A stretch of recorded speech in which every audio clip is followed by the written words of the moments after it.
इस वक्त गाजा के दक्षिणी इलाके खान यूनिस में इजराइल गोलीबारी कर रहा। खान यूनिस के अंदरूनी हिस्से में इजरायली फोर्स के टैंक और तोप भी कहर ढा रहे। इसके पहले इजराइल ने खान यूनिस में रहने वाले लोगों को जगह खाली करने का आदेश दे दिया था, लेकिन इन लोगों का सवाल है कि जब वो उत्तरी गाजा में थे तो वहां से निकाले गए, अब दक्षिणी गाजा से भी निकाला जा रहा है। फिलिस्तीनियों का सवाल है वो आखिर जाएं तो जाएं कहां। उत्तरी गाजा खाली करो, गाजा खाली करो, मध्य गाजा खाली करो, खान यूनिस खाली करो, रफा खाली करो। 21 लाख फिलिस्तीनी आबादी कहां जाए? जमीन का जर्रा जर्रा बारूद बन चुका है। इजरायली डिफेंस फोर्स के टैंक मौत बनकर बरस रहे हैं। आती जाती हर सांस के साथ मौत नत्थी हो चुकी है। अब कब किसकी बारी आ जाए? लोग सहमे हुए हैं, दुबके हुए हैं। न खाने को अनाज है, न पीने को मयस्सर पानी। हम मरना चाहते हैं, लेकिन हम जीना जारी रखते हैं। हम थक चुके हैं, आगे नहीं बढ़ पा रहे हैं। इन 10 महीनों में हमारी उम्र दोगुनी हो गई है। आफत और बेबसी 21 लाख फिलिस्तीनियों का गला घोट रही है, जो इजरायली हमले में मारे गए हैं, जो मलबे के नीचे दफन हो गए और जो बच गए। तीनों के बीच फर्क करना मुश्किल हो गया है। लोग बीमारियों से पीड़ित हो रहे हैं, शरीर पर चकत्ते उगाते हैं। गाजा के करीब करीब सभी अस्पताल इजरायली टैंकों के तले तबाह हो चुके हैं। अब फिर से इजरायली डिफेंस फोर्स का फरमान हुआ है, खान यूनिस खाली करो। आपको याद होगा, उत्तरी गाजा से लोगों को कहा गया कि दक्षिणी गाजा में शिफ्ट करो। खान यूनिस दक्षिण में ही है।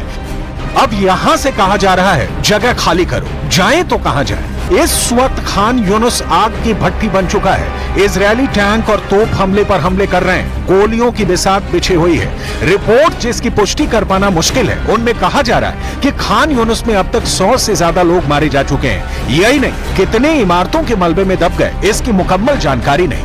हाँ, जो जख्मी हैं, जो जिंदा बच पाए हैं, उनकी तादाद भी 200 के पार पहुंच चुकी है। और अब ताजा हमले की खबर आ रही है। इजरायली फोर्स फिर से हमले की तैयारी में है, जिसमें 30 लोगों की मौत हो गई है, जिसमें बच्चे भी शामिल हैं। खान यूनिस के हमले में 30 लोग मारे गए हैं। अब इजरायली फोर्स का कहना है कि खान यूनिस में ताजा हमले करने जा रही है, जिसमें मुआसी का वो इलाका भी शामिल है जहां विस्थापित लोगों को बसाया गया है। यूएन की एक रिपोर्ट के मुताबिक पिछले 4 दिनों में खान यूनिस से करीब 1,80,000 लोग विस्थापित हो चुके हैं।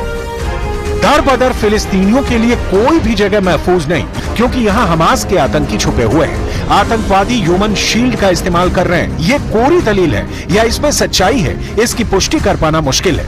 बस तस्वीरें देखकर ही इसका अंदाजा लगाया जा सकता है। गाजा के 2 मुख्य संगठन हमास और इस्लामिक जिहाद की तरफ से संचालित एक टेलीग्राम चैनल ने कहा है कि उनके लड़ाके खान यूनिस के पूर्व में इजरायली सैनिकों के साथ मशीन गनों, मोटारों और टैंक रोधी हथियारों के साथ भीषण लड़ाई कर रहे हैं। हमास के पास खोने के लिए कुछ नहीं बचा है। हमास फुल एंड फाइनल जंग लड़ रहा है और इस लड़ाई के बीच दुनिया से इजरायल के खिलाफ मदद वाली सहानुभूति की भी दरकार रखता है।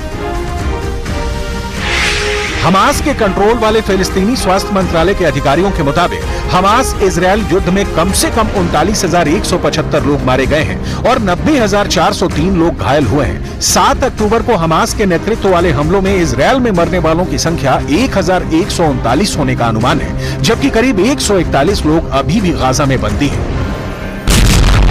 हर हमले में जब आम फिलिस्तीनी मारे जाते हैं, इजरायल के प्रधानमंत्री बेंजामिन नेतन्याहू दोहराते हैं कि वो युद्ध विराम के लिए तो रेडी है, लेकिन हमास पहले बंधकों को रिहा करे। हमास इजरायली बंधकों को हथियार की तरह इस्तेमाल कर रहा है। इन बंधकों के कारण ही नेतन्याहू को अपने देश में आलोचना का सामना करना पड़ रहा है और वो अब तक इस संकट का हल नहीं निकाल पाए हैं।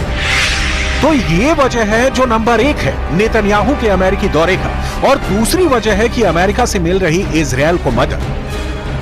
We had it recognized Jerusalem as the capital of Israel. It was a great thing. It was a great day, actually. I also recognized Israeli sovereignty over the Golan Heights. I never even said I was going to do it. I mean, the fact is, I've done more for Israel by far than any other president. Not even close. बिना अमेरिकी मदद के Israel का फिलिस्तीन से युद्ध करना तो आसान है, लेकिन यमन के हूथी, लेबनान के हिजबुल्ला और उससे भी आगे ईरान से टकरा पाना मुश्किल है। लिहाजा नेतन्याहू अभी से ये सुरक्षित करना चाहते हैं।